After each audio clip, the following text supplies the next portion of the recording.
હવે ખાસ એક વસ્તુ કરવાનું છે કે આપણે પૈસા કઈ રીતે મૂકવાના છે. આ જે કોર છે તેનો સહારો લેવાનો છે. આ બંડલને આવી રીતે અહીંયા મૂકી દેવાના છે પૈસા આપણે, અને આવી રીતે આમ પાછળ ધક્કો મારવાનો છે, એટલે પૈસા સ્મૂથલી જતા રહેશે. એટલે એરર આવવાના ચાન્સીસ બહુ જ ઓછા થઈ જશે. હવે સપોઝ આ ઢાળ છે, અહીંયા મેં પૈસા મૂકી દીધા અને આ રીતે ધક્કો મારી દીધો પાછળની સાઈડ. ખાલી એક જ આંગળીથી ધક્કો મારવાનો છે. આમ પકડીને આમ કરવાનું, પકડીને આમ નથી કરવાનું. ઓકે.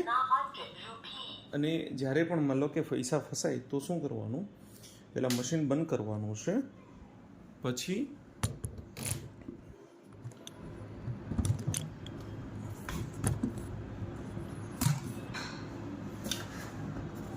આ જે છે તેને ઊંચું લેવાનું અને પાછળ લઈ ગયા અહીંયા પકડી રાખવાનું છે. પછી બે આંગળીથી આની નીચે અહીંયા આ રીતે અને ઊંચું કરવાનું છે, અને પાછળ લઈ જશો. પાછું અહીંયા પાછળથી ધક્કો મારશો એટલે આ નીકળી જશે. હવે આગળ પાછળ અહીંયા આ રીતે કરશો એટલે નોટ જે અહીંયા વચ્ચે ફસાયેલી હશે કે આગળ વહી આવશે અને નીકળી જશે. તમને ખ્યાલ પણ આવી જશે. પાછું બેસાડવા માટે બી સેમ આ રીતે, પછી આ બે ખૂણાને પ્રેસ કરવાના એટલે બંધ થઈ જશે.